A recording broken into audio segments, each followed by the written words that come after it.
Good morning students. Partnership के अंदर admission of new partner वाला चैप्टर चल रहा था अपना। लास्ट क्लास के अंदर अपन ने meaning, valuation and accounting treatment of goodwill वाला टॉपिक अपन ने स्टार्ट किया था। गुडविल के मीनिंग के बारे में अपन ने बात की थी। आज जो अपन पॉइंट करने जा रहे हैं वो है अपना पॉइंट वैल्यूएशन ऑफ गुडविल, ख्याति का मूल्यांकन। Valuation of goodwill.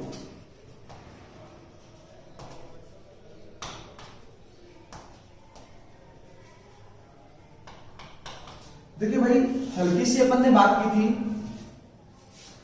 नया पार्टनर जब भी फर्म के अंदर एडमिट होगा, प्रवेश करेगा, तो वो दो चीज के लिए पैसा लेकर आता है।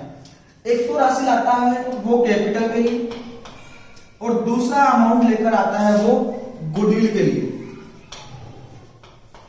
लास्ट क्लास में अपन ने बात की थी, फिर वापस बात कर रहे हैं। जब वो कैपिटल के लिए राशि लाता है तो उसको संपत्तियों एवं दायित्वों पर अधिकार मिलता है, right on assets and liabilities. संपत्तियों एवं दायित्वों पर अधिकार मिलता है उसको। और दूसरी राशि वो लेकर आता है गुडविल के लिए। गुडविल के लिए जब वो राशि लेकर आता है तो उसको मिलता है लाभों में हिस्सा।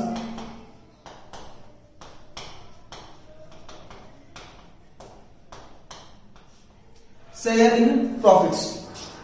नया पार्टनर लाभों में हिस्सा किससे परचेज करता है? पुराने पार्टनर से। इसका मतलब जो गुडविल के लिए पैसा लेकर आएगा वो राशि किसको दी जाएगी? ओल्ड पार्टनर्स को, पुराने पार्टनर्स को दी जाएगी। जब अब बात करते हैं पुराने पार्टनर्स को कैसे कैसे मिलेगी, जिस अनुपात में, अर्थात जो पुराने पार्टनर्स का त्याग अनुपात है, सैक्रिफाइसिंग रेशियो है, उस रेशियो के अंदर पुराने पार्टनर्स को गुडविल की राशि या प्रीमियम फॉर गुडविल को डिस्ट्रीब्यूट किया जाएगा। इसके लिए सब अपने लिए सबसे इंपॉर्टेंट पॉइंट ये है कि नया पार्टनर जो आएगा वो ख्याति की कितनी राशि लेकर आएगा, ये जानने के लिए अपने को पूरी फर्म की गुडविल की वैल्यू सबसे पहले कैलकुलेट करनी होती है कि पूरी फर्म की गुडविल की वैल्यू कितनी है। उसके आधार पर नए पार्टनर ने कितना हिस्सा परचेज किया है, उस आधार पर वो प्रीमियम फॉर गुडविल लेकर आएगा और इस गुडविल की राशि को किसमें बांटा जाएगा? पुराने पार्टनर्स में उनके सैक्रिफाइसिंग रेशियो में डिस्ट्रीब्यूट कर दिया जाएगा। आई थिंक थोड़ी बहुत बात पहले पड़ रही होगी। अब देखते हैं भाई, अपना पॉइंट है वैल्यूएशन ऑफ गुडविल, ख्याति का मूल्यांकन। अब ख्याति के मूल्यांकन को अपन बाइफिकेट करें, मेनली बाइफिकेट करें तो दो प्रकार से इसका मूल्यांकन कर सकते हैं अपन, on the basis of average profit और on the basis of super profit. औसत लाभों के आधार पर और अधिलाभों के आधार पर।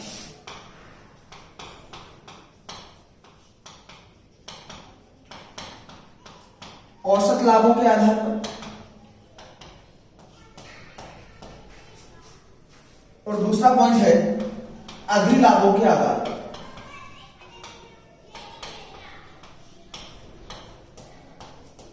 अधिलाभों के आधार पर। अधिलाभों को अपन इंग्लिश में बोलते हैं super profit, on the basis of super profit. और यहां पर बात करें तो on the basis of average profits.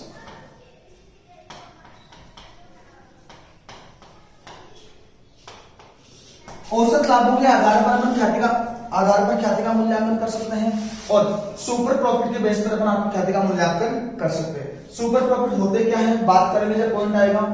Average profits का नाम तो अपन एवरेज के बारे में तो बात अपन ने आई थिंक बचपन में की है, 5th 6th क्लास के अंदर औसत निकालना, मैथ्स के अंदर एवरेज का टॉपिक है। तो सबसे सॉरी, एवरेज प्रॉफिट्स के बेस पर अगर अपने को ख्याति का मूल्यांकन करना है तो सबसे पहले अपने पास क्या होना चाहिए? एवरेज प्रॉफिट होना चाहिए। अब एवरेज प्रॉफिट निकालने का तरीका, अर्थात एवरेज निकालने के अपने पास दो मेथड्स हैं। पहला सिंपल एवरेज, साधारण औसत लाभ।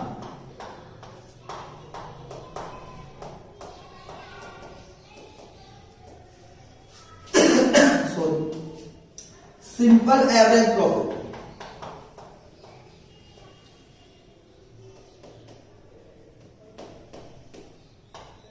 और दूसरा है भारित औसत लाभ, वेटेड एवरेज प्रॉफिट।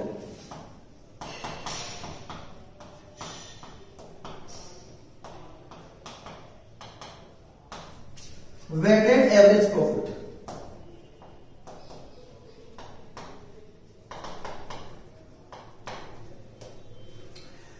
अपन अपना टॉपिक है, टॉपिक की हेडिंग है वैल्यूएशन ऑफ गुडविल, ख्याति का मूल्यांकन कर रहे हैं। ख्याति का मूल्यांकन करने के लिए अपने पास मेनली मेथड्स कितने हैं? दो।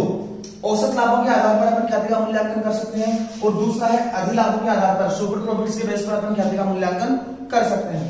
अब सबसे पहले अगर अपने को औसत लाभों के आधार पर ख्याति का मूल्यांकन करना है तो सबसे पहले अपने को सीखना होगा कि अपन औसत लाभ, एवरेज प्रॉफिट कैसे निकालें। तो एवरेज प्रॉफिट निकालने के लिए अपने पास दो तरीके हैं, साधारण औसत लाभ और दूसरा है अपना भारित औसत लाभ। अब साधारण औसत लाभ के बारे में बात करें तो सिंपल एवरेज अपन ने बचपन में निकालना सीखा था, राशियों का योग बटा राशियों की संख्या। एवरेज निकालने का फॉर्मूला क्या है? राशियों का योग बटा राशियों की संख्या। अब यहां पर लाभों के बारे में बात करें तो क्या हो जाएगा अपना, वर्षों के लाभों का योग बटा वर्षों की संख्या। साधारण औसत लाभ निकालने का फॉर्मूला क्या हो जाएगा? औसत लाभ इज इक्वल्स टू, औसत लाभ is equals to average profit बराबर वर्षों के लाभों का योग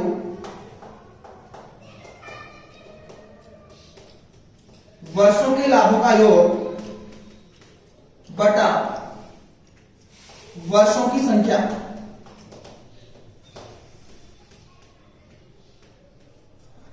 total of years profits divided by number of years. इसके आधार पर निकालने के अपन साधारण औसत लाभ। और दूसरा आता है अपना वेटेड एवरेज प्रॉफिट, भारित औसत लाभ। भारित औसत लाभ निकालने का अपना फॉर्मूला होता है गुणनफलों का योग बटा भारों का योग, total of products divide by total of weight. देखिए भाई, अपने 12th बेसिस के ऊपर एग्जाम पॉइंट ऑफ व्यू से अगर अपन देखें, सबसे पहली बात, यदि प्रश्न में कुछ भी नहीं कहा गया है कि साधारण औसत लाभ के आधार पर आपको ख्याति का मूल्यांकन करना है या भारित औसत लाभ के आधार पर आपको ख्याति का मूल्यांकन करना है, ऐसा कुछ भी नहीं कहा गया है, तो हमेशा और हमेशा अपने को किस मेथड के अकॉर्डिंग एवरेज प्रॉफिट कैलकुलेट करना है? सिंपल एवरेज मेथड से अपने को औसत लाभ कैलकुलेट करना है, सबसे पहली बात। दूसरी बात, इन जनरल भारित औसत लाभ कब यूज किए जाते हैं? जब अपना प्रॉफिट जो है या तो असेंडिंग ऑर्डर में हो या डिसेंडिंग ऑर्डर में हो, अर्थात पिछले वर्षों की तुलना में सामान्यतः कब यूज किया जाता है भारित औसत लाभ का मेथड कि या तो अपना प्रॉफिट कंटिन्यू बढ़ रहा हो अर्थात असेंडिंग ऑर्डर में हो, या अपना प्रॉफिट कंटिन्यू घट रहा हो अर्थात डिसेंडिंग ऑर्डर में हो। इस कंडीशन में अपने को वेटेड एवरेज प्रॉफिट कैलकुलेट करना होता है। जब लेकिन अपने 12th के पॉइंट ऑफ व्यू से अगर अपन बात करें तो प्रश्न में यदि क्लियर इंफॉर्मेशन है कि साधारण औसत लाभ के आधार पर अपने को ख्याति का मूल्यांकन करना है तो सिंपल एवरेज से करेंगे। अगर प्रश्न में ऐसी इंफॉर्मेशन है कि वेटेड एवरेज से अपने को ख्याति का मूल्यांकन करना है तो वेटेड एवरेज के अकॉर्डिंग अपने को ख्याति का मूल्यांकन करना पड़ेगा। डजंट मैटर, ऐसा कोई जरूरी नहीं है कि प्रॉफिट असेंडिंग या डिसेंडिंग ऑर्डर में हो, ऐसी कोई आवश्यकता नहीं है। सामान्यतः बात की है मैंने कि भारित औसत लाभ का यूज कब करते हैं? जब प्रॉफिट असेंडिंग या डिसेंडिंग ऑर्डर में हो। लेकिन कई बार प्रश्न में क्या होता है, कभी प्रॉफिट कम हुआ, कभी प्रॉफिट ज्यादा हुआ, कभी लॉस हो गया, कभी प्रॉफिट हो गया, फिर भी अपने पास प्रश्न में इंफॉर्मेशन रहती है कि आप वेटेड एवरेज प्रॉफिट से, प्रॉफिट मेथड से ख्याति का मूल्यांकन करो। तो ऐसी कंडीशन में अपने को अपना जो कंसेप्ट है उसको भूलना पड़ेगा। प्रश्न की इंफॉर्मेशन के अकॉर्डिंग अपने को वेटेड एवरेज मेथड लगाकर ही क्वेश्चन का सॉल्यूशन करना पड़ेगा। अब देखो भाई, साधारण औसत लाभ कैसे निकालते हैं अपन? साधारण औसत लाभ निकालने का फॉर्मूला होता है वर्षों के लाभों का योग बटा वर्षों की संख्या, और भारित औसत लाभ निकालने का अपना फॉर्मूला होता है गुणनफलों का योग बटा भारों का योग। अब गुणनफलों का योग और भारों के योग के बारे में अगर अपन बात करें तो कैसे निकालते हैं? जैसे मान लो अपने पास एक इंफॉर्मेशन है कि ए तथा B, A and B are partner sharing profits and losses in equal ratio. A और बी दो पार्टनर हैं, लाभों को समान अनुपात में बांटते हैं। They admitted to C for 1/4 share. उन्होंने सी को 1/4 हिस्से के लिए फर्म में प्रवेश दिया।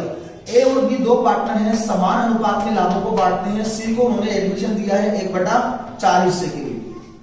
ठीक है, अब देखना भाई, सी प्रश्न लेकर अपन इस पॉइंट को सोल्व करना चाह रहे हैं। वेटेड एवरेज प्रॉफिट कैसे निकालते हैं उसके बारे में बात कर रहे हैं। सी के लिए ख्याति का मूल्यांकन पिछले 3 वर्षों के भारित औसत लाभों के आधार पर किया जाएगा। सी की ख्याति का मूल्यांकन पिछले 3 वर्षों के भारित औसत लाभ के आधार पर किया जाएगा। और पिछले 3 वर्षों का लाभ दे रखा है, फॉर एग्जाम्पल 2017 का दे रखा है, 2018 का दे रखा है और 2019 का दे रखा है। 2017 का लाभ है अपने पास फॉर एग्जाम्पल 20,000 रुपए। 2018 का लाभ है अपने पास फॉर एग्जाम्पल 40,000 रुपए और 2019 का लाभ है फॉर एग्जाम्पल 60,000। और प्रश्न में कहा है कि भारित औसत लाभों के आधार पर सी की ख्याति का मूल्यांकन करो। अब देखो भाई, भारित औसत लाभ के आधार पर अपन जब भारित औसत लाभ निकालते हैं तो फॉर्मूला क्या होता है, गुणनफलों का योग बटा भारों का योग। प्रॉफिट कितना कितना दिया हुआ है, 20,000, 40,000 और 60,000। जब भी अपन भारित औसत लाभ निकालेंगे तो सबसे पहले अपने को एक टेबल बनानी पड़ेगी और उस टेबल के अंदर वो टेबल कैसे बनेगी, सबसे पहला कॉलम ईयर का और नेक्स्ट कॉलम प्रॉफिट का। इतनी इंफॉर्मेशन तो अपने पास प्रश्न के अंदर होगी। जैसे मान लो 2016, 17, 2017, 2018 और 2019 3 वर्षों का लाभ अपने को दिया हुआ है। 2017 का लाभ अपने पास 20,000 रुपए, 18 का लाभ है अपने पास 40,000 रुपए और 2019 का लाभ है अपने पास 60,000 रुपए। इतनी इंफॉर्मेशन तो अपने पास प्रश्न में होगी। फिर आगे अपने को कॉलम तैयार करने पड़ेंगे। नेक्स्ट कॉलम होगा वेट का, भार का। भार के बारे में बात करें तो भार अपने को अपनी मर्जी के अकॉर्डिंग अपने को वेट देना है। सामान्यतः वेट देने का प्रोसेस क्या होता है कि जो जितना पुराना साल उसको उतना कम वेट और जो जितना नया साल उसको सबसे अधिक वेट। जो जितना पुराना साल उसको सबसे कम वेट और जो जितना नया साल उसको सबसे अधिक वेट। अर्थात सबसे पुराना साल कौन सा है, 2017, उसको सबसे कम वेट मिलना चाहिए और सबसे नया साल कौन सा, 2019, उसको सबसे अधिक वेट मिलना चाहिए। सामान्यतः वेट देना स्टार्ट करते हैं अपन 1 से। तो 2017 को वेट देंगे अपन 1, 2018 को वेट देंगे अपन 2 और 2019 को वेट देंगे अपन 3। जो जितना पुराना साल उसको सबसे कम वेट, जो जितना नया साल उसको सबसे अधिक वेट। और वेट देने की प्रोसेस सामान्यतः कहां से स्टार्ट करते हैं अपन, 1 से स्टार्ट करते हैं। ऐसा भी कर सकते हैं अपन, उल्टा भी कर सकते हैं, अपनी मर्जी के अकॉर्डिंग अपन वेट दे सकते हैं। लेकिन जो method on an average use में लिया जाता है उसके अकॉर्डिंग मैं आपको सॉल्यूशन करवा रहा हूं। नेक्स्ट कॉलम आता है प्रोडक्ट का, गुणनफल का। गुणनफलों के बारे में बात करें तो कॉलम नंबर 2 गुणा column number 3, profit multiplied by wait. 20,000 गुणा 1 20,000, 40,000 गुणा 2 80,000 और 60,000 गुणा 3 1,80,000। अब देखो फॉर्मूले के अंदर अगर अपने को वेटेड एवरेज प्रॉफिट निकालना है तो एवरेज प्रॉफिट निकालने का अपना फॉर्मूला क्या होता है, गुणनफलों का योग बटा भारों का योग। गुणनफलों का योग करते हैं अपन 2,80,000 बटा भारों का योग कितना आ जाएगा 6। गुणनफलों का योग कितना है 2,80,000 भाग 6। 2,80,000 में 6 का भाग देंगे तो भाग देते ही अपने पास क्या आ जाएगा, भारित औसत लाभ, वेटेड एवरेज प्रॉफिट अपने पास आ जाएगा। तो ये तो सीखा आपने वेटेड एवरेज प्रॉफिट निकालना। मान लो ऐसी इंफॉर्मेशन हो कि साधारण औसत लाभ क्या कीजिए, तो साधारण औसत लाभ वर्षों के लाभों का योग बटा वर्षों की संख्या।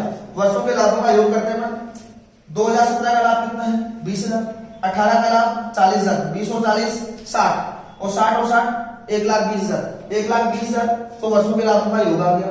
वर्षों की संख्या कितनी है 1 2 3, 3 का भाग दे देंगे, 3 का भाग दे दी, जो राशि अपने पास आएगी वो अपना साधारण औसत लाभ आ जाएगा।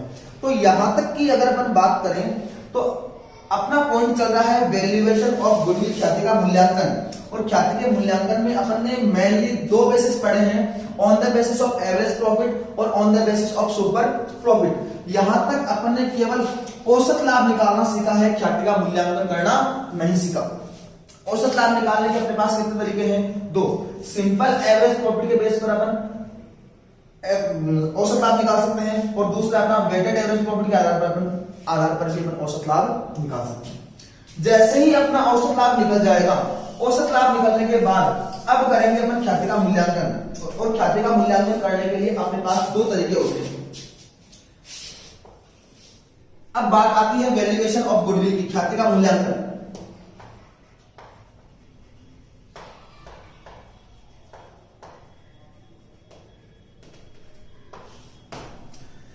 तो ख्याति का मूल्यांकन करने के लिए अपने पास दो तरीके हैं। पहला, वर्षों के क्रयों के आधार पर,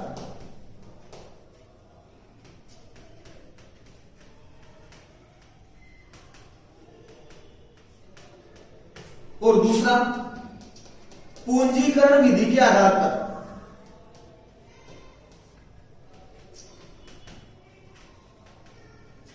पूंजीकरण विधि के आधार पर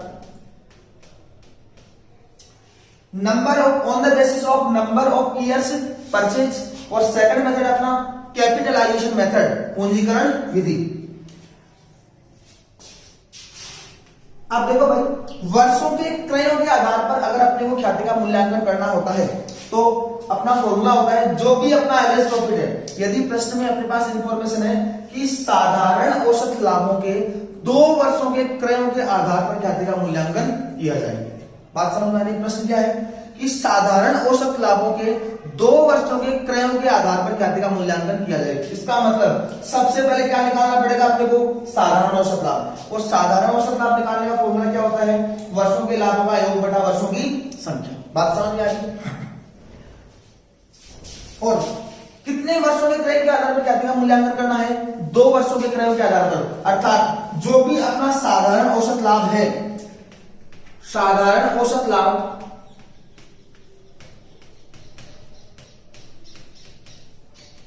जो भी अपना साधारण औसत लाभ है उसको 2 वर्षों के क्रम के आधार पर ख्याति का मूल्यांकन करना है तो 2 से कर देंगे, 2 से गुणा कर देंगे। अगर 5 वर्षों के क्रम के आधार पर ख्याति का मूल्यांकन करना है तो 5 से गुणा कर देंगे। यदि 3 वर्षों के क्रम के आधार पर ख्याति का मूल्यांकन करना है तो 3 से गुणा कर देंगे। तो जो भी अपना औसत लाभ आएगा, या यहां पर साधारण औसत लाभ काम में न लेकर क्या काम में ले? औसत लाभ। यदि प्रश्न में साधारण औसत लाभ की सूचना हो तो यहां पर सिंपल एवरेज आ जाएगा। यदि प्रश्न में वेटेड एवरेज प्रॉफिट की सूचना हो तो यहां पर वेटेड एवरेज प्रॉफिट आ जाएगा। औसत लाभ गुना नंबर ऑफ ईयर्स परचेज, वर्षों के क्रयों की संख्या। वर्षों के क्रयों की संख्या थोड़ा सा जल्दी देते हैं एक बार। औसत लाभ गुणा वर्षों के क्रयों की संख्या। औसत लाभ गुणा वर्षों के क्रयों की संख्या, जो प्रश्न में अपने को हमेशा दी हुई होगी, क्रयों की संख्या। दूसरा मेथड आता है अपना पूंजीकरण विधि के आधार पर, औसत लाभों की पूंजीकरण विधि। और पूंजीकरण विधि के आधार पर अगर अपने को ख्याति का मूल्यांकन करना हो तो अपना फॉर्मूला होता है गुडविल इज इक्वल्स टू, एक होती है सामान्य प्रत्याय की दर, नॉर्मल रेट ऑफ रिटर्न। क्या होती है? अगले मेथड में अपन अच्छे से पढ़ेंगे, हमेशा प्रश्न में दी हुई होती है। औसत लाभ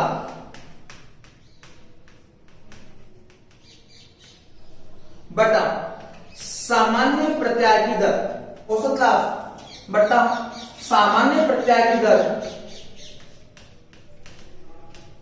मल्टीप्लाइड बाई 100।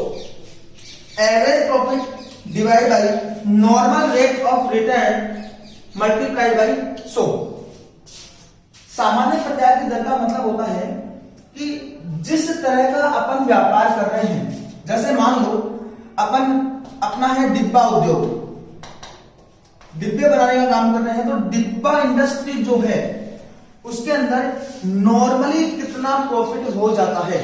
जैसे अपन ने एक बिजनेस कर रखा है, इकोनॉमिक्स के अंदर आप पढ़ते हैं इंडस्ट्री का मतलब क्या है, अपने बिजनेस का मतलब क्या है, ठीक है।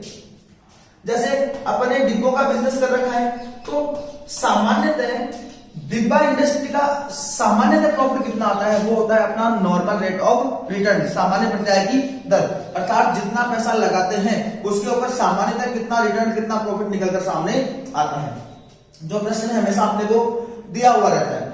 जैसे मान लो अपन जो डिब्बा बना रहे हैं उस इंडस्ट्री की रेट है 10%, अर्थात सामान्यतः होता कि प्रॉफिट कितना होता है 10% नॉर्मली प्रॉफिट होता है। अगर ऐसी कंडीशन में पूंजीकरण विधि से अपने को घाटे का मूल्यांकन करना है तो औसत लाभ अपन कहां मिलेंगे, बटा सामान्य प्रत्याय की दर कितनी है 10 मल्टीप्लाइड बाय 100, जो राशि आ जाएगी अपनी वैल्यू ऑफ गुडविल आ जाएगी। अब देखिए भाई, वर्षों के प्रयोग के आधार पर घाटे का मूल्यांकन किया आपने, और दूसरा तरीका अपना पूंजीकरण विधि के आधार पर कैपिटलाइजेशन मेथड के आधार पर अपने घाटे का मूल्यांकन किया। जो भी गुडविल आती है वो संपूर्ण फर्म की गुडविल आती है, अर्थात जितनी अगर आज इस फर्म को अपन सेल आउट करें तो इतना पैसा अपने को गुडविल का मिल सकता है मार्केट में, अपने बिजनेस की, अपनी फर्म की इतनी गुडविल है। जैसे मान लो यहां पर अपन ने किया तो 5 लाख रुपए संपूर्ण फर्म की गुडविल निकलकर सामने आई। नया पार्टनर जो आता है वो आया है फॉर एग्जांपल 1/4 हिस्से के लिए। यदि संपूर्ण फर्म का लाभ परचेज करें तो कितना पैसा मिलता है अपने को, लाभ सेल आउट करें तो कितना पैसा मिलता है कहते अपने को 5 लाख रुपए। नया पार्टनर जो आ रहा है वो फर्म का कितना हिस्सा परचेज कर रहा है 1/4 फॉर एग्जांपल, तो उसको ख्याति का कितना पैसा चुकाना पड़ेगा 1,25,000 रुपए। इसका मतलब इस आधार पर अपन ने जो गुडविल कैलकुलेट की है वो किसकी है, संपूर्ण फर्म की गुडविल है, और नया पार्टनर जितने हिस्से के लिए आ रहा है उसको उस हिस्से से मल्टीप्लाई करके नए पार्टनर द्वारा चुकाई जाने वाली ख्याति की राशि की अपन गणना कर सकते हैं। बात समझ में आ रही है? देखो भाई अपन ने क्या क्या है, एक बार फटाफट रिपीट करते हैं। अपना पॉइंट चल रहा है वैल्यूएशन ऑफ गुडविल, ख्याति का मूल्यांकन। मेनली कितने आधार होते हैं, 2, औसत लाभों के आधार पर और दूसरा आधे लाभों के आधार पर। पहला पॉइंट उठाया अपन ने औसत लाभों के आधार पर। औसत लाभों के आधार पर अगर अपने को ख्याति का मूल्यांकन करना है तो सबसे पहले अपने को एवरेज प्रॉफिट कैलकुलेट करना सीखना पड़ेगा। एवरेज प्रॉफिट कितने प्रकार से निकाल सकते हैं अपन, 2 प्रकार से, सिंपल एवरेज और वेटेड एवरेज। प्रश्न में यदि क्लियर इंफॉर्मेशन हो तभी अपने को वेटेड एवरेज प्रॉफिट मेथड को यूज करना है, अदरवाइज अपने को करना क्या है, साधारण औसत लाभ विधि काम में लेनी है। सामान्यतः अगर अपन बात करें कि भारित औसत लाभ विधि कब यूज की जाती है, यदि प्रॉफिट कंटिन्यूअसली या तो असेंडिंग ऑर्डर में हो या डिसेंडिंग ऑर्डर में हो, तो सामान्यतः उस परिस्थिति में वेटेड एवरेज प्रॉफिट को अपन यूज करते हैं। उसके बाद औसत लाभ निकालने का अपना फॉर्मूला होता है, यदि साधारण औसत लाभ निकाले तो फॉर्मूला होता है वर्षों के लाभों का योग बटा वर्षों की संख्या, total of years profit divide by number of years. और भारित औसत लाभ निकालने का अपना फॉर्मूला होता है गुणनफलों का योग बटा भारों का योग, total of products divide by total of weight. इनके आधार पर अपन ने औसत लाभ निकाला है, और औसत लाभों के आधार पर ख्याति का मूल्यांकन करने के अपने पास कितने तरीके, 2, या तो वर्षों के क्रय के आधार पर कर सकते हैं और या पूंजीकरण विधि के आधार पर कर सकते हैं। यदि वर्षों के क्रयों के आधार पर ख्याति का मूल्यांकन करें तो अपना फॉर्मूला होता है औसत लाभ गुणा वर्षों के क्रयों की संख्या। कितने वर्षों के क्रयों के आधार पर ख्याति का मूल्यांकन करना, यह प्रश्न हमेशा अपने को दिया हुआ होगा। पूंजीकरण विधि के आधार पर औसत लाभ डिवाइड बाई सामान्य प्रत्याय की दर, नॉर्मल रेट ऑफ रिटर्न, कि अपन ने जिस इंडस्ट्री के अंदर अपन काम कर रहे हैं उसमें अपन जो पैसा लगाते हैं सामान्यतः उसके ऊपर प्रत्याय कितना, रिटर्न कितना है, किस दर से पैसा कमाया जाता है, वो प्रश्न वो रेट हमेशा अपने को प्रश्न में दी हुई होगी। औसत लाभ बटा सामान्य प्रत्याय की दर गुणा 100, क्या आ जाएगी, वैल्यू ऑफ गुडविल। ये जो गुडविल की वैल्यू आई है ये किसकी आती है, संपूर्ण फर्म की, टोटल फर्म की गुडविल की वैल्यू आती है। नया पार्टनर जितने हिस्से के लिए आता है उसको उसके हिस्से से टोटल फर्म की गुडविल की वैल्यू को नए पार्टनर के लाभ के हिस्से से गुणा करके नए पार्टनर के द्वारा लाई जाने वाली गुडविल की वैल्यू अपन कैलकुलेट कर लेते हैं। आई थिंक यहां तक की बात आपको क्लियर हुई होगी। अब सेकंड मेथड में चलते हैं अपन अधिलाभ के आधार पर, on the basis of super profit. देखो भाई, सबसे पहली बात सुपर प्रॉफिट होता क्या है इसके बारे में अपन बात करते हैं। जैसे मान लो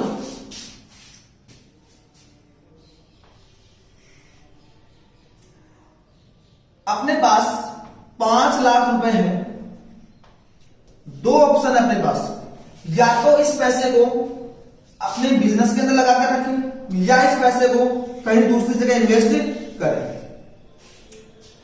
अब बिजनेस में लगाते हैं अपन फॉर एग्जांपल, और दूसरा है इन्वेस्ट। जैसे अपन बैंक में के अंदर इस पैसे को अपन देते हैं। अगर बैंक में इन्वेस्ट करते हैं तो अपने को ब्याज मिलता है फॉर एग्जांपल 10% की दर से। रेट ऑफ इंटरेस्ट कितनी है? 10%। और अपन ने बिजनेस में पैसा लगाया है तो यहां पर अपन को जो प्रॉफिट हुआ वो कितना हुआ है? 12%। इसका मतलब क्या है कि अपने को ऑन एन एवरेज प्रॉफिट, सामान्यतः प्रॉफिट कितना मिलने वाला था? 10%, लेकिन अपन ने प्रॉफिट कितना कमाया है? 12%। इसका मतलब 2% प्रॉफिट किसकी वजह से कमाया है? गुडविल की वजह से अपन ने कमाया है। अन्य शब्दों में, तो साधारण सा एग्जांपल था, अन्य शब्दों में इस प्रकार कहूं कि अपना बिजनेस है फॉर एग्जांपल डिब्बा उद्योग, डिब्बों का काम कर रहे हैं। संपूर्ण इंडस्ट्री जो है उसकी रेट आ रही है 10%, मतलब बाकी सभी लोगों का अपन एवरेज निकाले तो 10% की दर से वो लाभ कमा रहे हैं। लेकिन अपने बिजनेस का अगर अपन एवरेज निकाले तो अपन कमा रहे हैं 12% की दर से। इसका मतलब बाकी पूरी इंडस्ट्री का एवरेज आ रहा है 10% और अपने बिजनेस का एवरेज कितना आ रहा है? अपने बिजनेस की एक्चुअल प्रॉफिट कितना आ रहा है? 12%। इसका मतलब सब लोगों का एवरेज निकाले तो 10% और अपना आ रहा है 12%। इसका मतलब अपन ने एक्स्ट्रा प्रॉफिट कितना कमाया? 2%। वो किसकी वजह से कमाया है? अपन ने गुडविल की वजह से कमाया है। बात समझ में आ रही है नहीं आ रही? इसका मतलब जो 2% अपन ने एक्स्ट्रा प्रॉफिट कमाया किसकी वजह से कमाया है? गुडविल की वजह से कमाया है। अब देखो भाई, ये तो कौन सा प्रॉफिट है? एक्चुअल प्रॉफिट जो अपन ने कमाया है। और ये कौन सा प्रॉफिट है?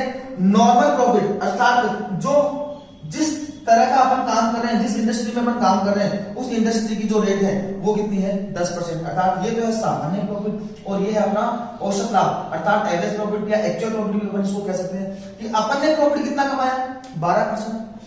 इंडस्ट्री की का सामान्य प्रॉफिट कितना है? 10%। 12% में से 10% कमाएंगे तो अपना सुपर प्रॉफिट अर्थात अपना अधिक लाभ कितना होगा? 2%। ये किसकी वजह से कमाया अपन ने? गुडविल की वजह से। तो यहां तक की बात के आधार पर ही अपन सुपर प्रॉफिट कैलकुलेट कर सकते हैं, अधिलाभ कैलकुलेट कर सकते हैं। अधिलाभ कैलकुलेट करने का अपना फॉर्मूला होता है super profit is equals to actual profit, या इसको कह सकते हैं average profit minus normal profit. अधिलाभ कैसे कैलकुलेट किया जाएगा? वास्तविक लाभ या औसत लाभ माइनस सामान्य लाभ। औसत लाभ का दूसरा नाम क्या है? एक्चुअल प्रॉफिट, वास्तविक लाभ। अब देखो भाई, अपन यहां पर इस फॉर्मूले को अगर अपन देखें कि सुपर प्रॉफिट कैलकुलेट करने का फॉर्मूला क्या है? सुपर प्रॉफिट, सबसे पहली बात प्रश्न में, एग्जाम में प्रश्न आता है कि सुपर प्रॉफिट क्या है, तो अलग अलग तरीके से इसको डिफाइन कर सकते हैं। कैसे? सामान्य लाभों पर औसत लाभों का आधिक्य ही क्या कहलाता है?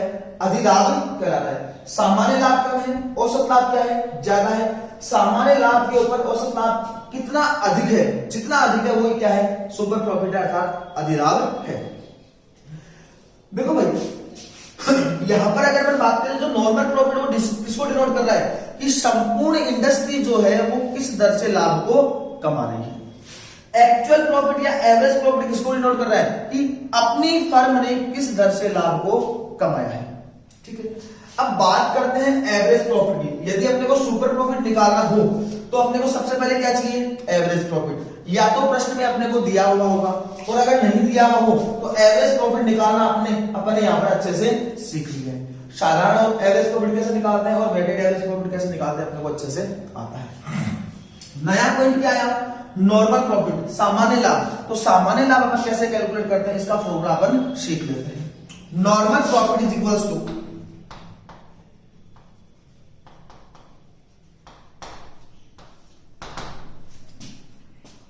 कैपिटल एम्प्लॉयड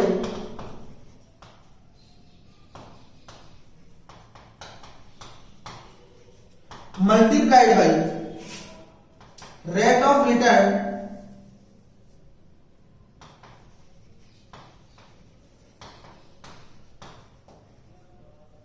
बटा 100। सामान्य लाभ कैसे कैलकुलेट करते हैं अपन? कैपिटल एम्प्लॉयड अर्थात विनियोजित पूंजी अन्य शब्दों में कहें तो समस्त साझेदारों द्वारा लगाई गई पूंजी गुणा रेट ऑफ रिटर्न सामान्य प्रत्यागी दर। इसको पूरा नाम दे दो नॉर्मल रेट ऑफ रिटर्न सामान्य प्रत्यागी दर, जो कि प्रश्न में हमेशा अपने को दी हुई होगी। नॉर्मल रेट ऑफ रिटर्न बटा 100। तो सामान्य लाभ निकालने का फॉर्मूला क्या है? कैपिटल एम्प्लॉयड अर्थात साझेदारों द्वारा लगाई गई पूंजी विनियोजित पूंजी गुणा सामान्य प्रत्यागी दर, जो कि प्रश्न में हमेशा अपने को दी हुई होगी, बटा 100। ऐसा करते ही अपने पास क्या आ जाएगा? नॉर्मल प्रॉफिट आ जाएगा। और एक्चुअल प्रॉफिट में से नॉर्मल प्रॉफिट को अगर अपन लेस कर देंगे तो अपना क्या आ जाएगा? सुपर प्रॉफिट अर्थात अधिलाभ निकलकर अपने सामने आ जाएगा। अब यहां तक तो अपने क्या निकालना सीखा? केवल सुपर प्रॉफिट निकालना सीखा है, लेकिन अपने को निकालना क्या है? Valuation of goodwill. अपने को करना क्या है? ख्याति का मूल्यांकन करना है। अब अधिलाभों के आधार पर ख्याति का मूल्यांकन कर सकते हैं अपन 3 प्रकार से। कैसे? अब बात करते हैं अपन वैल्यूएशन ऑफ गुडविल, ख्याति का मूल्यांकन।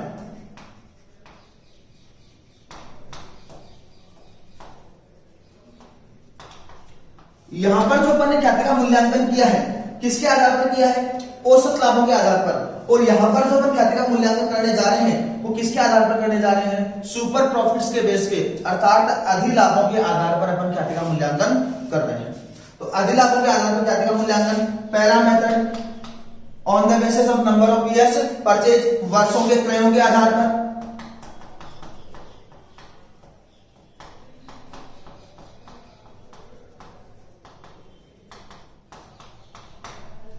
वर्षों के क्रयों के आधार पर देखना भाई, यहां पर औसत लाभों के वर्षों के क्रयों के आधार पर निकाला था, यहां पर किसके आधार पर निकाल रहे हैं? अधिलाभों के वर्षों के क्रयों के आधार पर। इसका मतलब यहां पर काम में क्या लेंगे अपन? अधिलाभ सुपर प्रॉफिट गुणा वर्षों के क्रयों की संख्या, हमेशा प्रश्न में दी हुई होगी वर्षों के क्रयों की संख्या,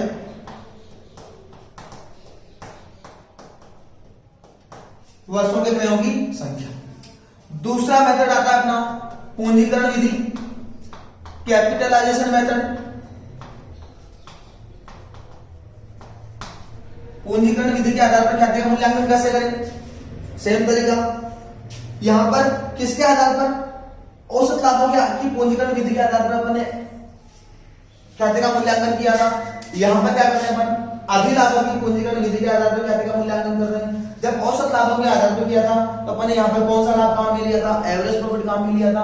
और अधिलाभों के आधार पर ख्याति का मूल्यांकन करेंगे तो यहाँ पर कौन सा प्रॉफिट काम में लेंगे अपन? अधिलाभ अर्थात सुपर प्रॉफिट को अपन काम में लेंगे। और अपना फॉर्मूला क्या बन जाएगा? सुपर प्रॉफिट अधिलाभ बटा क्या लिया है? सामान्य प्रत्यागी दर, जो हमेशा प्रश्न में दी हुई होगी। सामान्य प्रत्यागी दर normal rate of return multiplied by 100। देखो भाई दोनों मेथड सेम है। अगर औसत लाभों के वर्षों के क्रयों के आधार पर ख्याति का मूल्यांकन करवाए तो अपन क्या काम में लेंगे? औसत लाभ गुणा वर्षों के क्रयों की संख्या। यदि अधिलाभों के वर्षों के क्रयों के आधार पर ख्याति का मूल्यांकन करवाए तो अपन क्या काम में लेंगे? अधिलाभ गुणा वर्षों के क्रयों की संख्या। यदि औसत लाभों की पूंजीकरण विधि से ख्याति का मूल्यांकन करवाए तो अपन कैसे करेंगे? औसत लाभ गुणा सामान्य प्रत्यागी दर गुणा 100। यदि अधिलाभों की पूंजीकरण विधि के आधार पर ख्याति का मूल्यांकन करवाए तो अपन कैसे कैलकुलेट करेंगे? अधिलाभ बटा सामान्य प्रत्यागी दर गुणा 100। बात समझ में आ रही? और तीसरा मेथड आता है अपना वार्षिकी विधि, एन्युटी मेथड। एन्युटी मेथड वार्षिकी विधि के बारे में अगर अपन बात करें तो वार्षिकी विधि इस मेथड से ऑन एन एवरेज एग्जाम के अंदर प्रश्न नहीं आता है वैसे, और यदि एग्जाम में प्रश्न आता है तो अपने को इसका देखो फॉर्मूला क्या होता है, फॉर्मूला देख के उसके बाद में बात करते हैं। वार्षिकी विधि निकालने का फॉर्मूला होता है अधिलाभ गुणा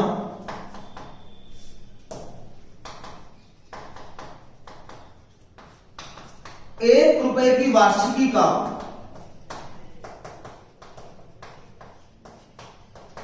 वर्तमान मूल्य, ₹1 की वार्षिकी का वर्तमान मूल्य, present value of rupees, present value of ₹1। हाँ जी, वार्षिकी विधि निकालने का फॉर्मूला क्या होता है, अधिलाभ गुणा ₹1 की वार्षिकी का वर्तमान मूल्य। अब ₹1 की वार्षिकी का वर्तमान मूल्य अगर या तो प्रश्न में अपने को साफ साफ दिया हुआ होगा, अगर साफ साफ ना दे तो एग्जाम के अंदर क्या करना पड़ेगा, लॉग एंटी लॉग। आपने आई थिंक आप जब पढ़ रहे हो तो इस टाइम पे लॉगरिथम वाला चैप्टर मैथ्स में कहीं भी 10th क्लास तक कहीं भी नहीं आया है। तो लॉग और एंटी लॉग के अपन जब वैल्यू निकालते हैं तो वहां पर अपने पास सारणी होती है, उस सारणी को देखकर ही अपन इसका मान निकाल सकते हैं। ₹1 का वर्तमान मूल्य कितना है, 10 साल पहले का मूल्य दिया हुआ है, आज की वैल्यू कितनी है या फ्यूचर में कितनी वैल्यू होगी, ये सब कैलकुलेट करने के लिए इंडेक्स होती है, सारणी होती है। तो या तो बोर्ड एग्जाम में सारणी अवेलेबल करवाई जाए, ऐसा पॉसिबल नहीं है, और सारणी अवेलेबल नहीं करवाई जाए तो ₹1 की वार्षिकी का वर्तमान मूल्य आपको प्रश्न में दिया जाएगा। तो कोई दिक्कत वाली बात ही नहीं है। फॉर्मूला अपने को पता है, सुपर प्रॉफिट अधिलाभ अपने पास है, अधिलाभ अपन निकाल सकते हैं, गुणा ₹1 की वार्षिकी का वर्तमान मूल्य प्रश्न में दिया हुआ होगा, मल्टीप्लाई कर दो और क्या आ जाएगा, अपना वैल्यूएशन ऑफ गुडविल खाते का मूल्यांकन निकल कर अपने सामने आ जाएगा। तो देखो भाई, अधिलाभ क्या होता है, साधारण लाभों पर औसत लाभों का आधिक्य ही अधिलाभ कहलाता है, पहली बात। दूसरी बात, औसत लाभ अधिलाभ निकालते कैसे हैं, वास्तविक लाभ माइनस सामान्य लाभ। सामान्य लाभ किसका लाभ है, इंडस्ट्री का लाभ, अर्थात अपन जिस तरह का व्यापार कर रहे हैं उसमें सामान्यतः कितना लाभ कमाया जाता है। एक्चुअल प्रॉफिट किसको डिनोट कर रहा है, अपनी फर्म ने कितना लाभ कमाया है। और अब देखो भाई, एवरेज प्रॉफिट बोल दो या एक्चुअल प्रॉफिट बोल दो, बात एक ही है। एवरेज प्रॉफिट निकालना अपन यहां पर सीख लिया। नया पॉइंट क्या है अपना, नॉर्मल प्रॉफिट, सामान्य लाभ। और नॉर्मल प्रॉफिट निकालने का फॉर्मूला क्या होता है अपना, capital employed multiplied by normal rate of return बटा 100। ठीक है, इसके आधार पर क्या निकल जाएगा, अपना सामान्य लाभ निकलकर सामने आ जाएगा।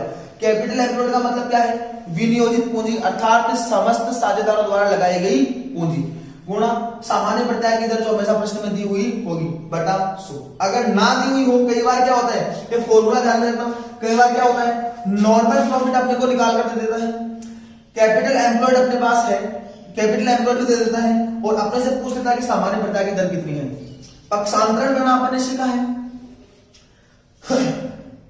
नॉर्मल रेट ऑफ रिटर्न निकालने का फॉर्मूला क्या हो जाएगा, जो चीज निकालनी होती है उसको अकेला छोड़ दो, नॉर्मल रेट ऑफ रिटर्न को ये इस साइड छोड़ दो, normal rate of return NROR is equals to formula क्या हो जाएगा, नॉर्मल प्रॉफिट इस साइड है, ले लो भाई नॉर्मल प्रॉफिट, जो चीज यहां गुणा में इधर इस साइड कहां में आ जाएगी, भाग में, बटा कैपिटल एम्प्लॉयड, भाग में कहां में आ जाएगी, गुणा। यदि इस फॉर्मूले के आधार पर मान लो नॉर्मल रेट ऑफ रिटर्न अपने से कैलकुलेट करवा ले, बाय चांस, ऐसा प्रश्न कभी आया नहीं है लेकिन बाय चांस अगर करवा ले तो normal rate of return calculate करने का फॉर्मूला क्या हो जाएगा, नॉर्मल प्रॉफिट बटा कैपिटल एम्प्लॉयड मल्टीप्लाइड बाय 100। क्या किया अपन ने इस फॉर्मूले के अंदर, केवल पक्षांतरण अपन ने किया है। अब देखना भाई, इसके आधार पर अपन ने सुपर प्रॉफिट निकाल दिया और सुपर प्रॉफिट के आधार पर ख्याति का मूल्यांकन किया। सुपर प्रॉफिट के आधार पर ख्याति का मूल्यांकन करने के लिए अपने पास कितने तरीके, 3, वर्षों के क्रय के आधार पर, पूंजीकरण विधि के आधार पर और वार्षिकी विधि के आधार पर।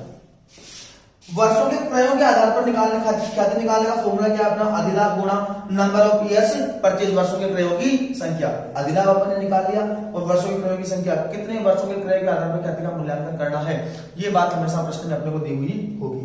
दूसरा मेथड अपना पूंजीकरण विधि, कैपिटलाइजेशन मेथड, अधिलाभ बटा सामान्य प्रत्याय की दर बटा मल्टीप्लाइड बाय 100, सामान्य प्रत्याय की दर अपने पास प्रश्न में होगी।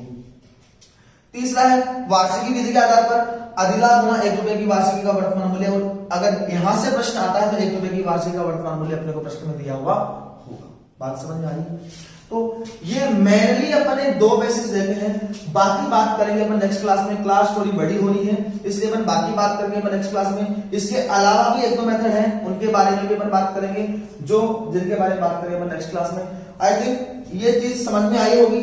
ये पिक्चर, ये डायग्राम जो है अच्छे से अपने माइंड में सेट हो जाना चाहिए। और बच्चे कहते हैं कि valuation and accounting treatment of goodwill बड़ा टिपिकल है, समझ में नहीं आता। आई थिंक इस कंसेप्ट से अगर अपन चलेंगे तो कहीं भी अपने किसी भी प्रकार की दिक्कत नहीं आएगी। और इस पिक्चर को अगर अपन माइंड में सेट करते हैं तो गुडविल, मैं कहता हूं गुडविल का कैसा प्रश्न आ जाए, चाहे अकाउंटिंग ट्रीटमेंट का हो या वैल्यूएशन का हो, आपका प्रश्न 100% गलत नहीं होगा। आई थिंक समझ में आया होगा। फिर भी अगर कोई चीज समझ में नहीं आई है तो आप चैट के माध्यम से या कॉल करके मेरे से पूछ सकते हैं। आज की क्लास में हम इतनी ही बात करेंगे। Thank you.